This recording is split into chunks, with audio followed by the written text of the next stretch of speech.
Hello and welcome to Mental Health Hour. We've been having some technical difficulties, so hopefully I won't freeze or disappear during this next hour. It's lovely to be here. I hope the month of February has been great so far. For all of us, wherever you are around the globe, thank you for taking the time to log in, to check in, to learn, and just spend this time with us as we talk about our mental health, our emotional health, our spiritual health, our economic health, um, our health in general. As always, a disclaimer that this show is for education and information only. I do not replace your healthcare practitioner.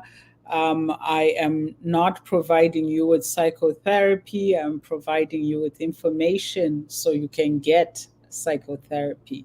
So get in touch, reach out to a qualified and licensed practitioner in your community and in your jurisdiction. Thank you, as always, to Love Bay Radio for providing this platform to us. To get in touch with us, send us your questions, your comments, your stories and narratives to share. You can text us at 437-778-3299, 437-778-3299, or email infolovebay@gmail.com. That's infolovebay@gmail.com. As always, I will go through the questions and comments and suggestions that we received over the past week. And then we will continue with our topic. Last week, we started talking about how our social lives or our social experiences can impact our mental health. So the week before, we're talking about the factors that contribute or impact our mental health.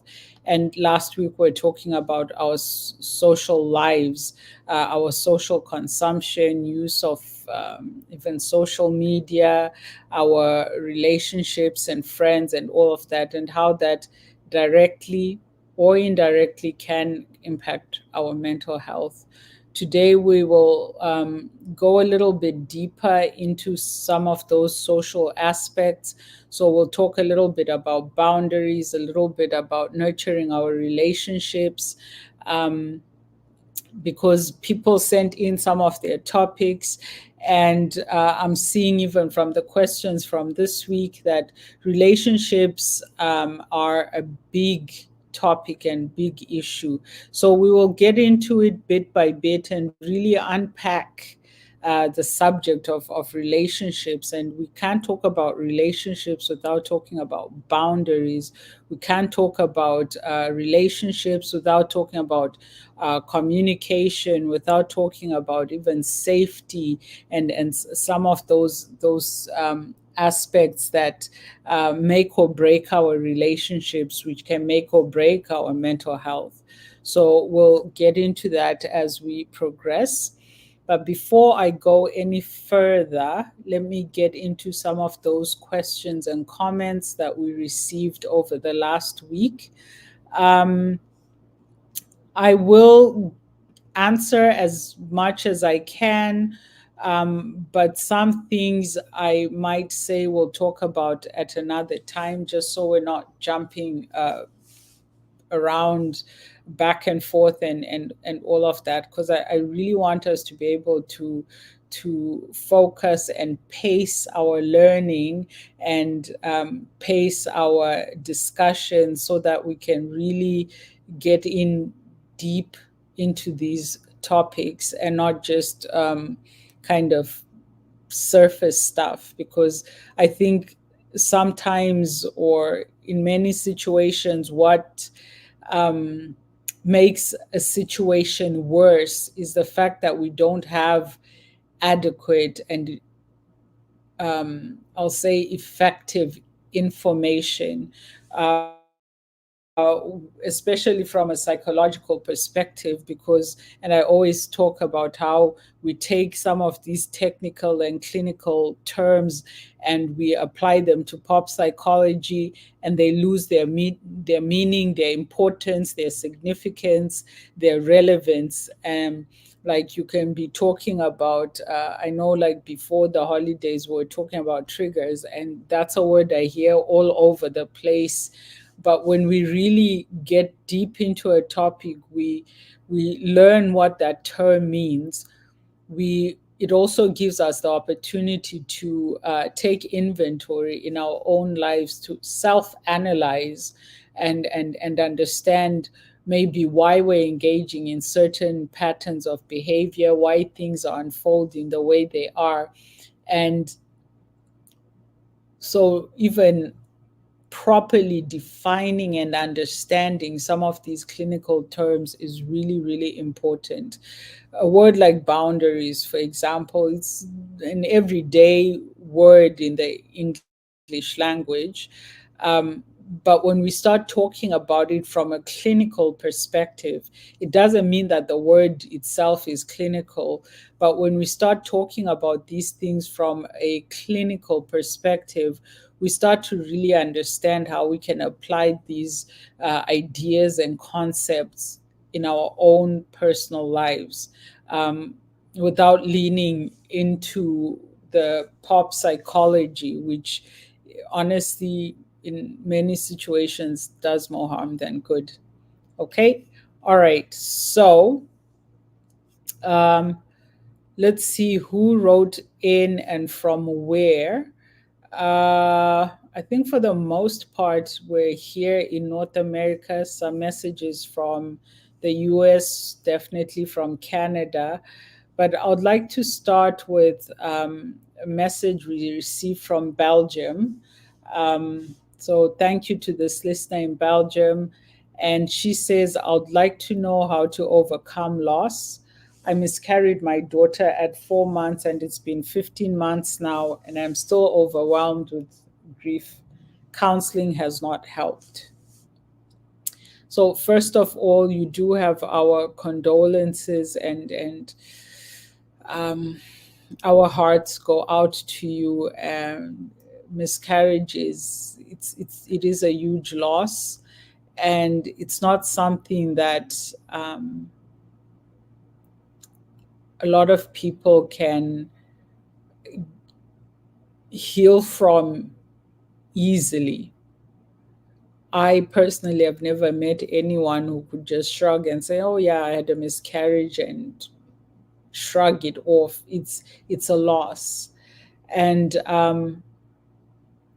just even for myself, I've experienced it, and I know that for me, what made it most difficult is when, as a woman, you find out you are pregnant, your mindset immediately changes. So that was the experience for me.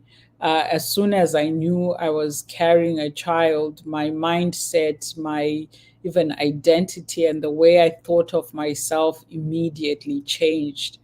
So even though you're carrying that pregnancy for 9 months or whatever it is, uh, it happens immediately. You immediately become aware that you have something precious growing inside of you that you're holding and keeping safe. And so when you have a miscarriage, you don't just simply go back to who you were or what you were before that, because your mindset has changed. And so the loss you are suffering is not only of the child that you've lost, but everything that came with knowing that this child was inside of you. So you have to grieve the loss of the child, but also the loss of everything else that came with that. And because your mind doesn't immediately or ever really go back to what it was before you knew you were pregnant, you have to almost renegotiate your identity again. And the sad part is you're negotiating this new identity from a position of loss, and it's not a loss that is recoverable. Like, you don't miscarry and then somehow recarry the same child. So even if you do get pregnant again, there will always be that child that I carried for however long that I never actually got to hold. So when you go for counseling for miscarriage, I personally and professionally think it's good to go to someone who has some insight on these things. When I had a miscarriage and I went for counseling, I had to try a couple of different counselors before I found one who could understand what I was going through. Because unless you've walked, this is one of those difficult things. You want someone who has that insight, and it might not be that they miscarried, maybe somebody close to them, and they were able to gain some of that insight. So sometimes counseling, and this is not just in regards to miscarriage but generally, sometimes counseling doesn't work, as you say, because you're with the wrong person or they're using the wrong modality. There are many, many, many models of therapy, just so many. And there's new ones coming out all the time. Most therapists use a kind of blend of different modalities to effectively offer care. And so sometimes it might be that the modalities they're using don't work for you. It might be a cultural difference, it might be a spiritual difference. So, for example, I found when I miscarried, there were people who offered support um, in a purely clinical and scientific way. So saying things like, well, most miscarriages happen at this stage in a pregnancy. Most women miscarry at this stage. Well, maybe it's your age, or so offering, and it's supposed to be comforting, but it's not. And they're giving you all these medical and clinical reasons of why you miscarried, and you might not find that comforting. Some people will come from a spiritual perspective, maybe religious perspective. So make sure that the counseling you're getting is effective and meaningful for you. There's no point in going to a counselor who will offer you all the support and information in a way that you don't see as relevant to you. So sometimes it's okay, actually, not sometimes, but anytime it's okay when you first meet your counselor or therapist to ask them, what modalities do you use? You can share with them that these are my religious or spiritual beliefs, and I appreciate therapy that honors that or even draws from that. So there are sometimes some conversations we need to have before we actually start the clinical work with our clinicians, because you want to make sure it's the right fit. So maybe therapy didn't work because it wasn't the right fit. Maybe it was the type of modality or therapy that was offered to you that you didn't find helpful. Maybe what you need is sometimes in situations like with miscarriage, grief, and loss, it's helpful to join therapeutic groups rather than go one on one. Again, because you learn from other people's experiences. Other people who've been there, you can identify with their experience, they can identify with yours, you can offer each other support. So maybe if the one-on-one didn't work, you might try and look for a group situation with people who've been through similar experiences to offer support. The other thing, and we've talked about grief and loss a number of times in other sessions, and there is no clock. There is no, like, you are only allowed to grieve for 8 months. After that, stop, it's expired or something like that. And the unfortunate thing with grief and loss is sometimes everybody around you has moved on, and then you start to feel like, well, if my partner or husband or whoever has moved on from this miscarriage, it doesn't seem to have impacted them. So now you're not able to share your grief or loss with the people in your life, because it feels like they've already moved on. And sometimes with miscarriage, especially, people immediately start telling you to try again, to start again, and all of that. So again, it might be a matter of looking for the right support for you.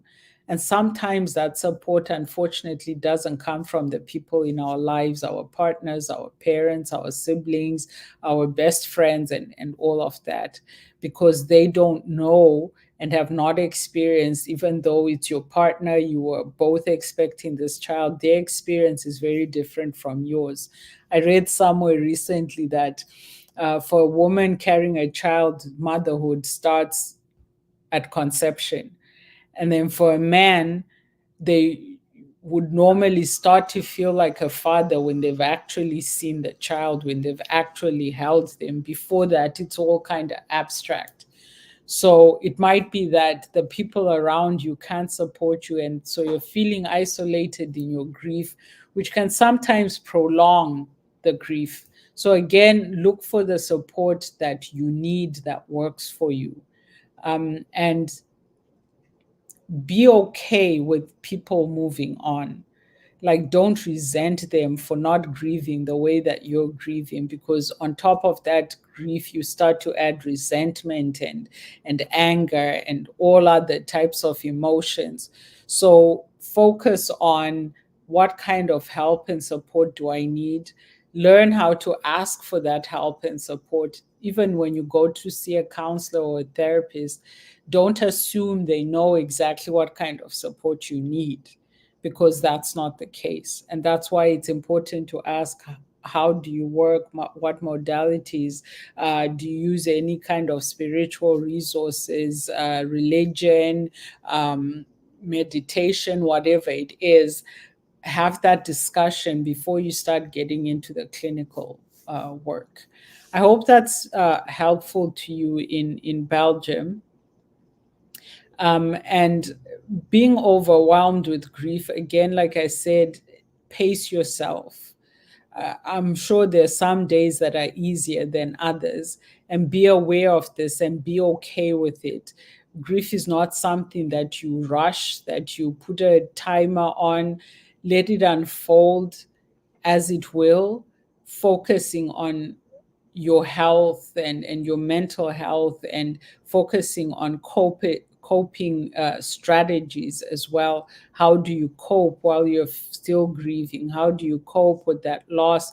How do you cope with, maybe it could be negative thoughts and nightmares and whatever it is. Focus on coping rather than getting rid of it, because as you learn to cope, it becomes easier, and then one day you will wake up and it doesn't feel so overwhelming anymore. I don't know your journey to pregnancy in the first place. For some people, they've been trying a long time, and this pregnancy was something that they've been hoping and praying for a long time, and then they lose it. You don't just get over things like that. So allow yourself to grieve whatever the time it will take, but focus on your coping strategies. When you're feeling, I call so and so, and talk to that person.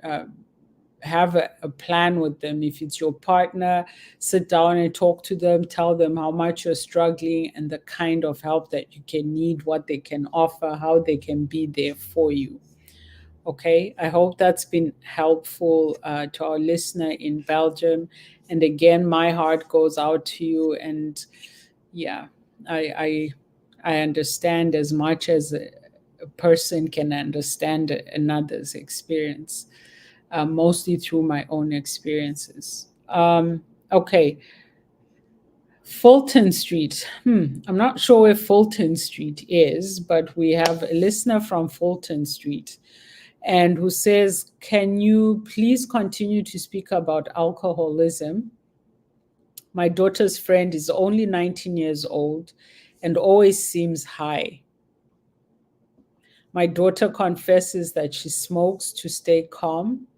I want my daughter to stay away from her, but she refuses and is saying her friend needs help.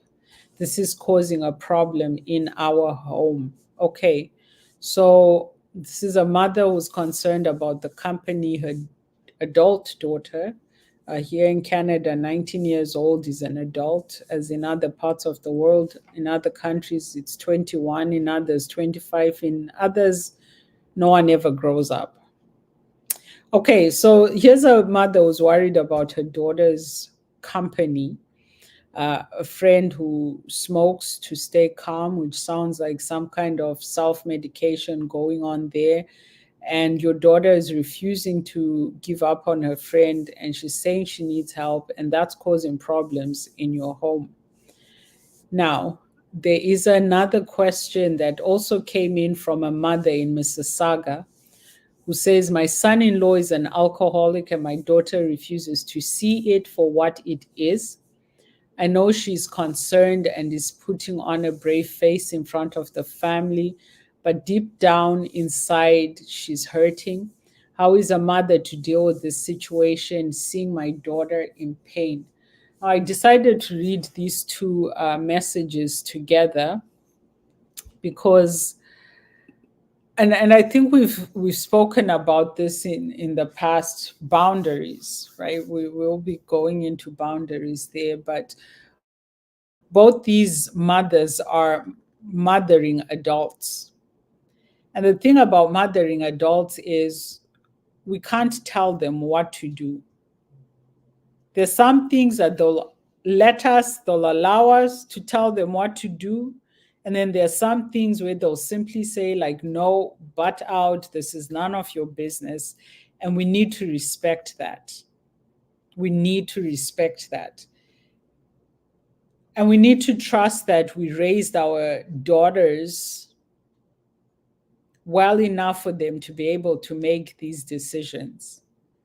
And if perchance they make the wrong decision, we need to be able to say, well, I'm here if you ever need me. And that becomes more and more difficult the more you try and force them to see things your way. And what I'm saying here is if you've expressed your opinion, offered your advice, leave it at that.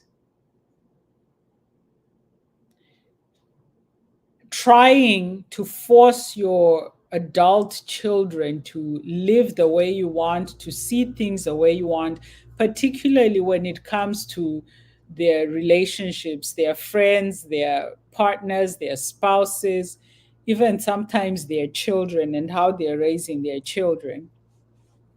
We really need to understand boundaries.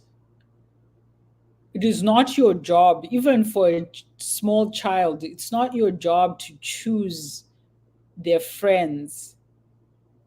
It's your job to raise them to be good friends, to be friends with boundaries, to have healthy relationships with people. But it's not your job to choose your children's friends, whether your child is 10 years old or 20 years old. Your job is not to choose who they play with. Your job is not to choose who they walk through life with. Your job is not to choose their partners. Even with arranged marriages, like, okay, but at some point, if you do not allow autonomy to take place, to happen, what you're doing is driving a wedge between you and your adult child. And then at some point, you go too far. Because the more you try and push them, the more desperate and frustrated you become, the more resentful and bitter they become, and you're ruining your relationship. Rather, once you've given them your opinion, your advice, take a step back. By taking that step back, you're allowing room for them, if they should ever need you in the future, to come and be able to say, you know what, mom, you were right. But the more you try and force it and whatever, they will hold on to it because you're denying them their autonomy and you're disrespecting their adulthood. Yes, you're their mother, but this is their life. And you don't get to dictate how they live their life. So, to both mothers in Fulton Street and Mississauga, you have given your opinions, now back off. Like, honestly, back off to preserve your relationship with your child, because if you keep pushing, you will push to the extent that there is no coming back, there is no bouncing back. They will start keeping things from you, they will start avoiding you, they will stop confiding in you, they will stop trusting you. And you know, once trust has been eradicated in a relationship, it's really, really difficult to get it back. So if you are a parent of an adult child, learn to back off, express your opinion, your concerns, and then back off. Leave them alone. Trust them to make their own decisions. And because you might think you have all the information, but you don't. Because even your daughter doesn't have all the information. She has enough information as a spouse or as a friend, but she doesn't know everything, even about the person that she is defending and holding on to. So, what makes you think you have all the information you need to be able to tell your child, your grown child, who they should hang out with, who they should be in a relationship with? Back off. Like, seriously, back off. Respect them. If you raised them well, you also need to trust that you raised them well. Sometimes we now want to be that parent when, for the first 20 years of their lives, we were negligent, focusing on our own things, criticizing them at every turn, not being there for them. Now they're an adult, they're building their own life. You now want to start coming with your opinions and critiques. And or, where were you when they were 10 years old and they were struggling with friendships then? And they tried to talk to you about it, but you were too busy or you were distracted or whatever it is. So back off. If you did your job and you did it well, trust that your child, your adult child, knows what they're doing. And then offer that space. Well, if you ever need to talk, I'm there. And don't be judgmental. I think often what it is you're judging them or you're judging the people they love, whether it's their spouse or their friend. They love these people, and you are coming in as a judge. And once you judge their spouse, you're judging them as well. And no one wants to live under constant judgment. So back off. Back off. If you did a good job raising them, trust that you did, and then back off. Seeing your daughter in pain, I can understand that, but not all pain is yours to deal with or to handle or even to carry. If your daughter is in pain, she will do what she needs to. When the time is right and she's made up her mind, she will do what she needs to. And also, it's not okay to abandon our friends, our spouses, and our partners when they are in need. And people who have issues with alcohol and drug use and that, these are people who need support and compassion, not judgment and abandonment. Having said that, if you have healthy boundaries, you are able to support without judging, you're able to support without abandoning.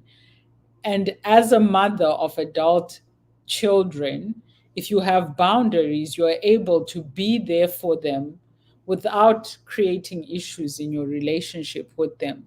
The reason you are having these issues with your daughters is because you are crossing boundaries.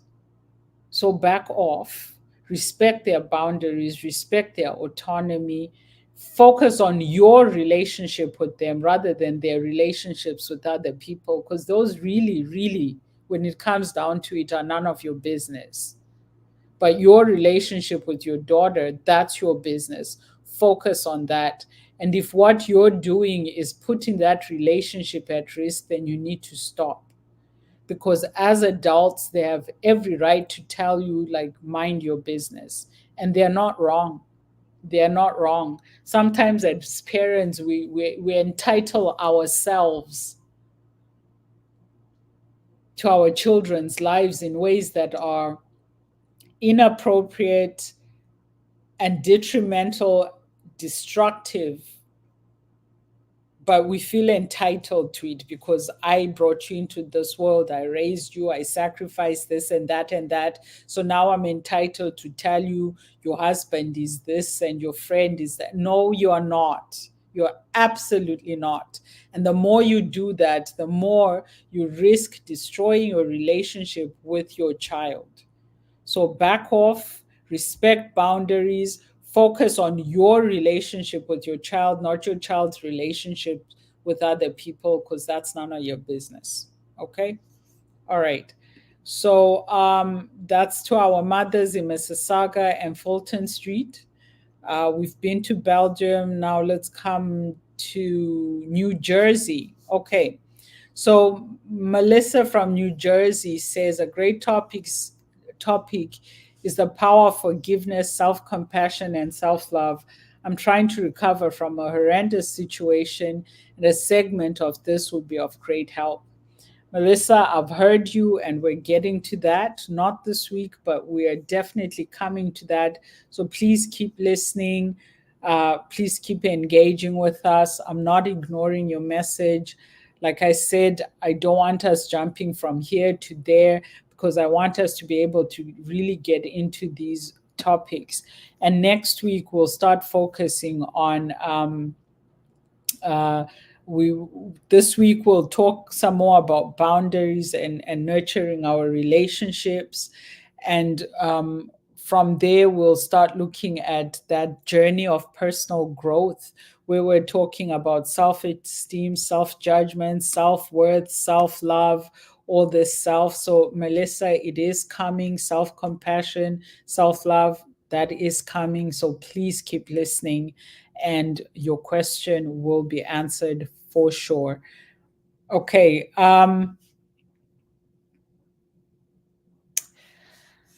Let's go to Sacramento in California. And George from California, Sacramento says, I like your topic on social discrimination and mental health. Can you speak more about this on your show next week? So we won't speak about it in detail this week to our listener in Sacramento, but you will see that we started talking about it last week, and you will see that even when we're talking about relationships and boundaries, and some of the other topics, that we will keep touching on that social discrimination, because it touches on a lot of aspects of our lives, even when because somebody asked to talk about workplace mental health in the workplace, work-based trauma, and that. We'll talk some more about social discrimination in that context. So we will keep touching on social discrimination as we talk about the other topics as well, because it's about how we experience our social lives and the people in them, and the encounters we have as social beings. Okay, and then the last message I'll read today is from someone in Scarborough. And I saved this for last before we go into some of our discussion on relationships and boundaries. I saved this one for last because when I read it, I was like, okay. So this listener says, this is Black History Month, and indeed, here in Canada, I think North America generally, February is Black History Month. And this listener in Scarborough is in Ontario, Canada, for those of you who might be wondering where this listener is coming from. So this is Black History Month. Please do a topic speaking to Black women to treat our Black men better and stop pulling them down. Okay, I'm just going to say that this is such a generalization, because as much as you might say Black women pull Black men down, we can also say Black men do the same to Black women. So I don't like these types of generalizations. But this listener says, give them credit for being great dads, great husbands, and great companions. Definitely, if you're a man out there that's doing the work, being a great dad, being a great husband, being a great companion, we give you credit. If you are not, do not expect that credit. We don't give credit for free here on Love Bay Mental Health Hour. You being a Black man does not entitle you to any credit. What entitles you to credit is being a great dad, a great husband, a great companion, as this person. And it's the same for Black women. Are you a great mother, a great wife or partner, a great companion? We give credit where credit is due. And I don't like this kind of pitching Black women against Black men and vice versa. And we're not in competition. It's not you versus us. It's and I think this is one issue that we really need to, as a community, figure out, because we see this even on social media in different, like today in my office we were talking about, and one of my colleagues there was talking about this idea of equality between men and women. And when we say men and women are equal, indeed they are absolutely equal, but they are different. And when we talk about difference, it doesn't mean we're not equal. It means we're different. Men are men, women are women, and everything in between is everything in between. We are equal, but we are not the same. We are equal and we're not the same, and that shouldn't pit us against each other. So when I read something like this, it's not them versus us. It's not Black women against Black men or Black men against Black women. It really is give credit where credit is due. If you are unfortunate to be in a relationship with a Black woman or Black man who disrespects you, abuses you, manipulates, all of that, it's not Black men versus Black women. It's that individual versus you. And you need to make some decisions for yourself. But when we make generalizations like this, and this is where we're seeing, even just generally in society, where we're seeing, for example, white men talking about we're being sidelined, we're being excluded, we're this. And in the US, for example, people have started suing companies and corporations for their diversity, equity, and inclusion work, because it feels like it's white versus Black, men versus women, and straight folk versus queer and gay people, and everything becomes like we're all gladiators and it's survival of the fittest, and it should not be that. It should not be that. So let's give credit where credit is due. Let's understand that we are all equal, but we're different. And equality does not erase the differences in who we are as individuals, as human beings, as communities and demographics and all of that. We are equal because we are all human beings. And when we look at even our human rights, you're entitled to the same rights I am entitled to, regardless of your race, your gender, your citizenship, all of that. Human rights are human rights. That legislation that covers you covers me. That's what equality is. Having said that, I am a woman, you're not. So we're different. We're equal, but different. And I think we really need to understand that and not look at this is black women abusing black men, or this is black men abusing black women, because I haven't met every black man there is to meet on God's given earth. So I can't make that generalization, and making that generalization is harmful and divisive. And give credit where credit is due. Okay, so I don't know, to our listener in Scarborough, what spurred you to send this message. I'm sure you're coming from a good place, but your statement, it is divisive. Speaking to black women to treat our black men better.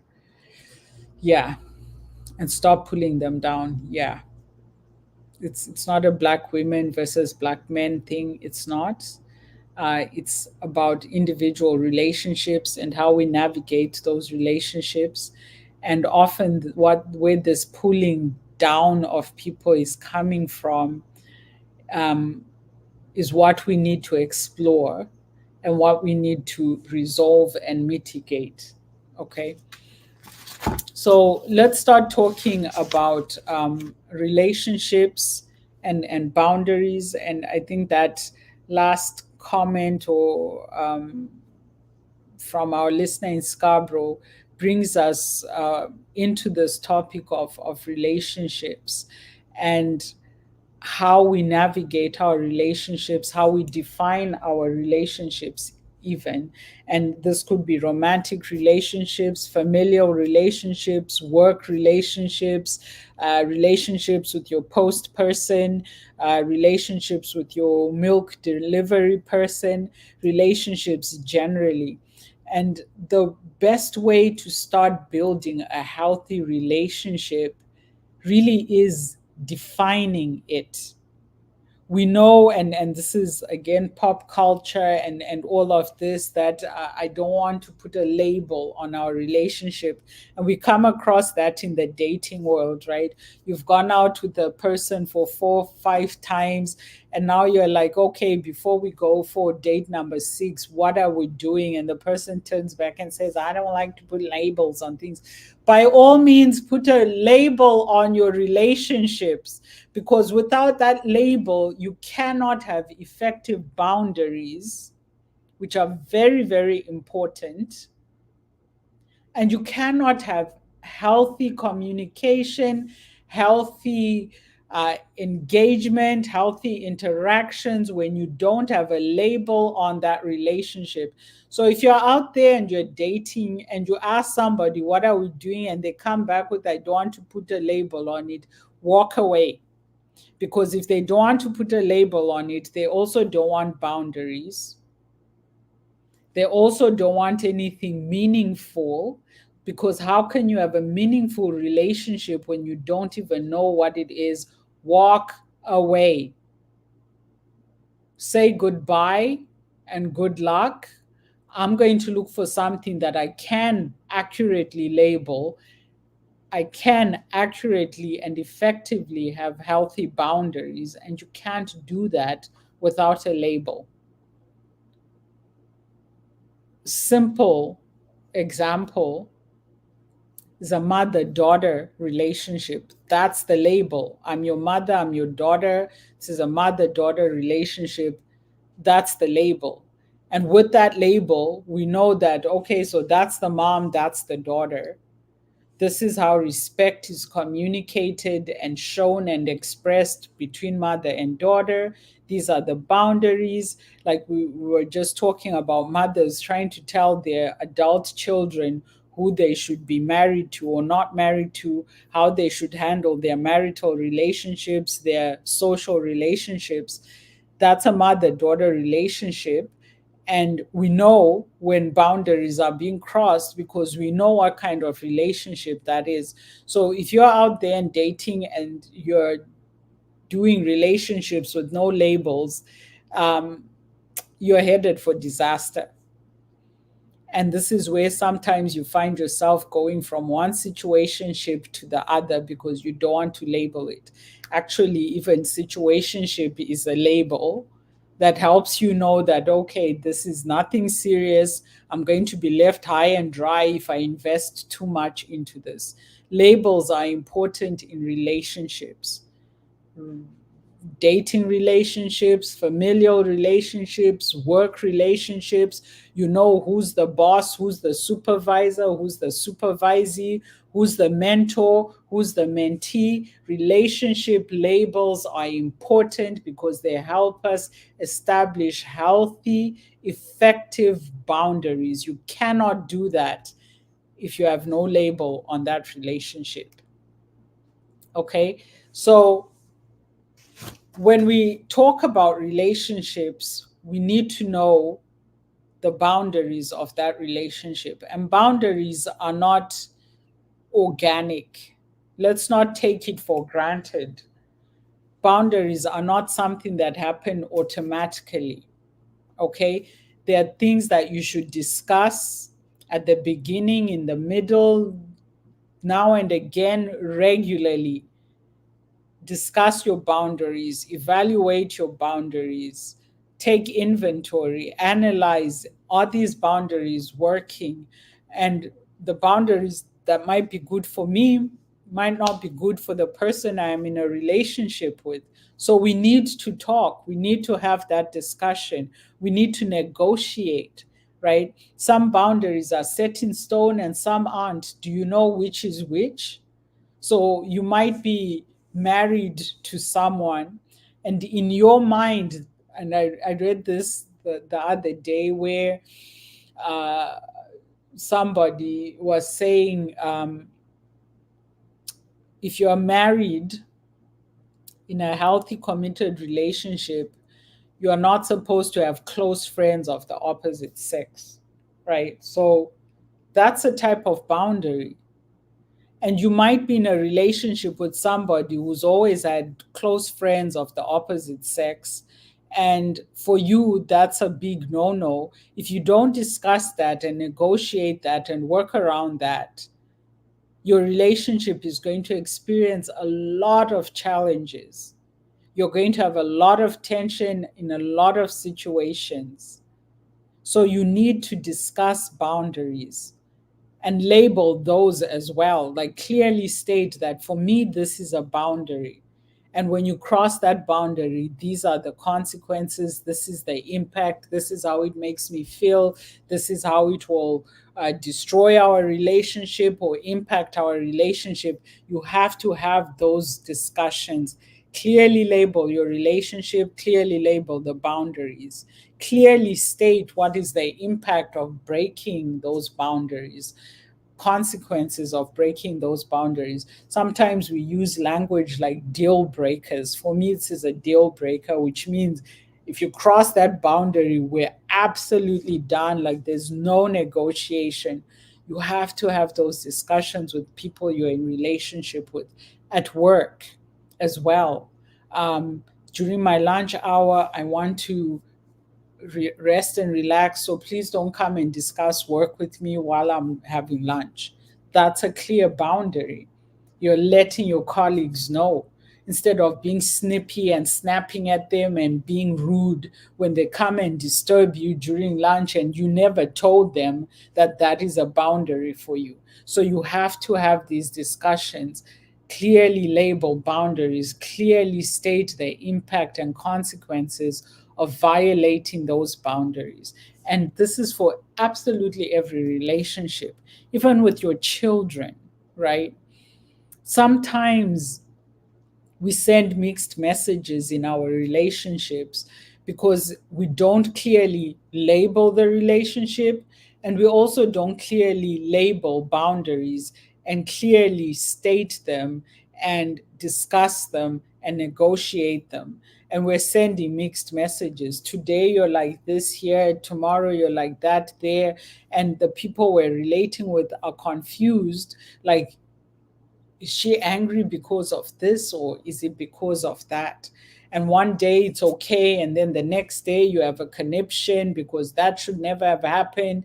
But did you have those discussions? Did you talk things through? Did you come to a mutual understanding? Because that's what relationship is. So you've labeled the relationship. Now work through the boundaries. And what can be a boundary today, 3 months later, 6 months later, might not be a boundary. Maybe your relationship is still new. And for you to develop that trust and intimacy, you need certain boundaries in place. But as you get closer and the relationship becomes more solid and stable, you might not need certain boundaries in place. Again, have those discussions. I know when we first met, I said, don't ever call me or text me after 10 p.m. It was a boundary. But I feel like now we're in the point in our relationship where I can make an exception for you because you're my person, or we're in an intimate relationship. So you can call me anytime. So boundaries can also change as your relationship changes.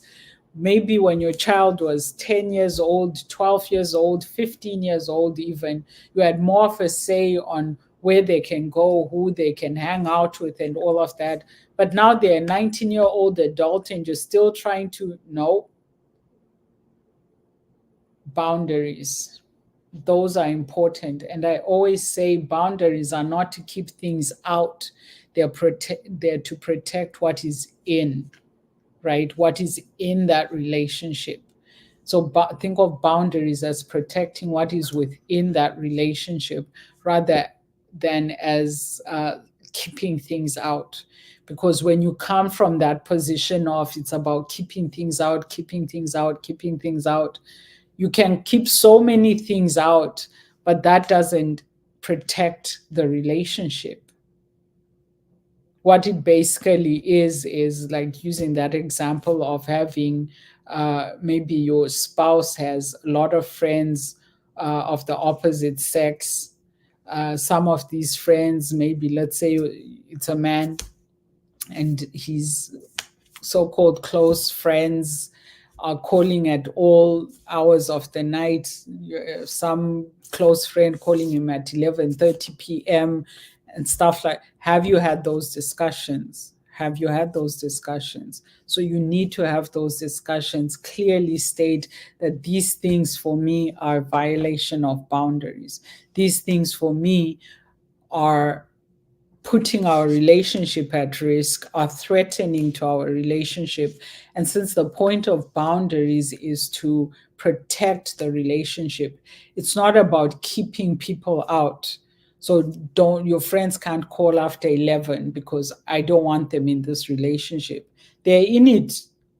The fact that you're talking about it means they're in it. But what you can do is protect your relationship by having those boundaries that your friends shouldn't call after this time of the day because it is an intimate time of the day, a time when your focus should be on us and our relationship and spending quality time together. So it's not about keeping people out, it's about protecting and nurturing your relationship. And that's what boundaries are about. So when you are discussing and negotiating boundaries, don't always think about keeping things out. It's about what am I trying to do for this relationship, for it to grow, for it to be healthy, for it to be stronger, for it to be more meaningful and deeper and sincere and all of that. That's what boundaries are for.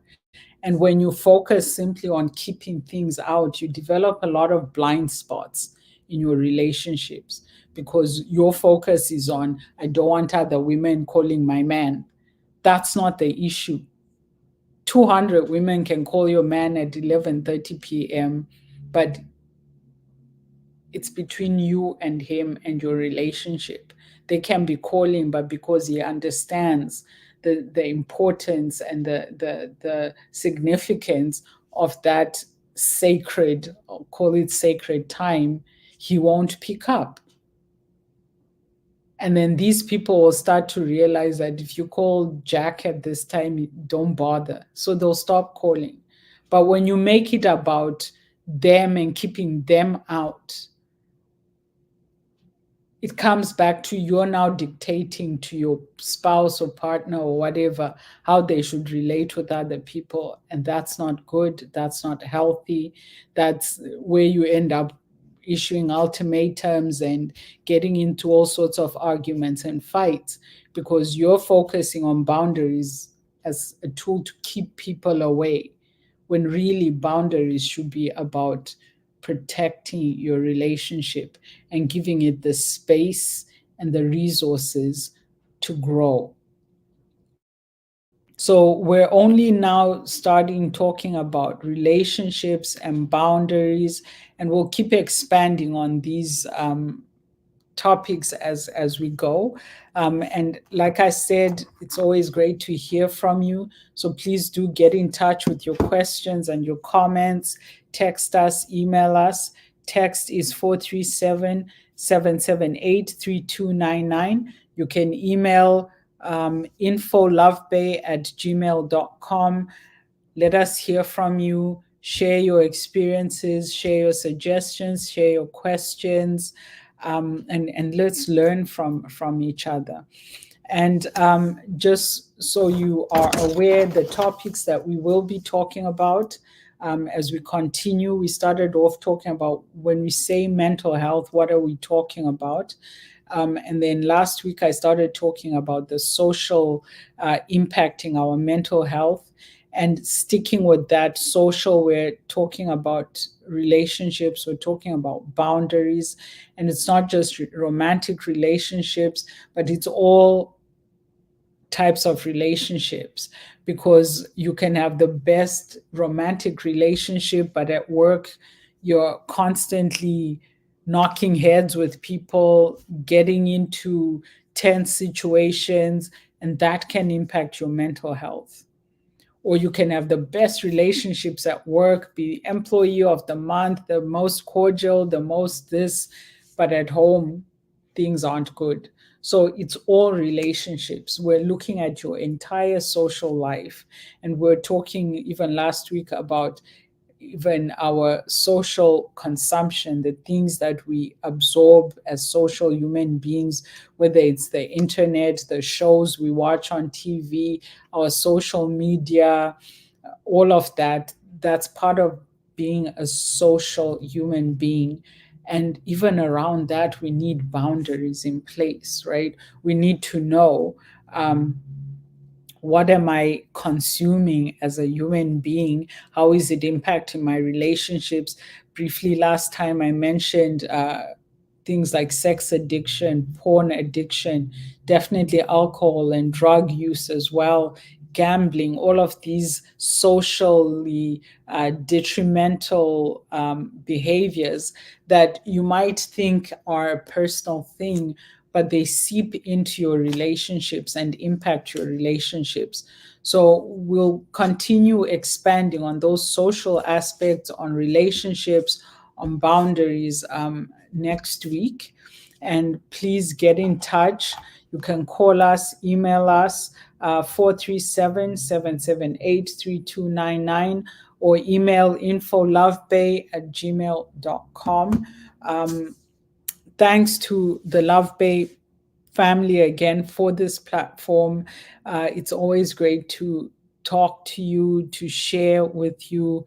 Keep getting in touch, keep sending your questions, keep sending your comments, keep sending your suggestions as well. And remember, we're not in an arena where it's them versus us, whether it's white people, Asian people, men, women, whatever is other or different to you. It's not about competing against each other, and it's not about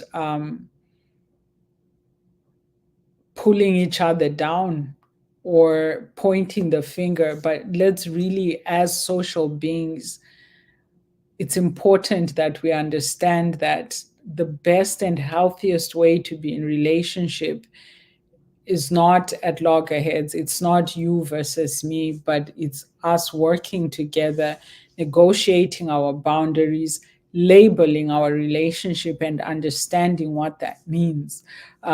Before I leave, I'll give a simple example of a work relationship for me. And since some years ago, I was living and working in Ireland. I had this boss. She was a woman, and I'm a woman. Um, and she had this habit. Like, I remember one time we were in a meeting with some community partners discussing something, and she stood up for, I don't know what reason, came and stood behind me and started massaging my shoulders. And this was at work during a meeting. I was like, what the heck is going on? And she didn't just do this for like a second. She stood there and carried on and was massaging me. Now, you might, and I think that was her mentality, because I'm a woman and you're a woman, it's okay.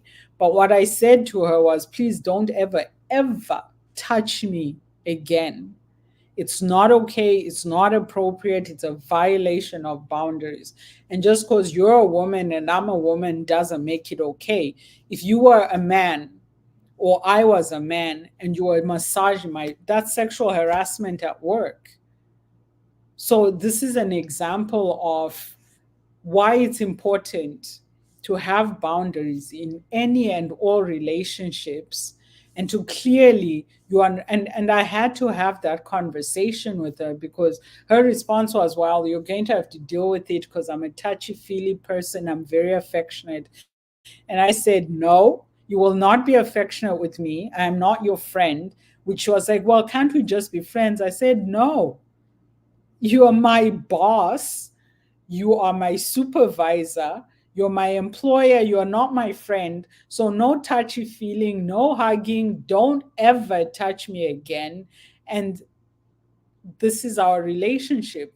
So even at work, it's important to label and understand your relationship with your colleagues. Some of us think our colleagues are our friends and they are not. And then we get hurt when they don't act like our friends. We're not friends, we're co workers.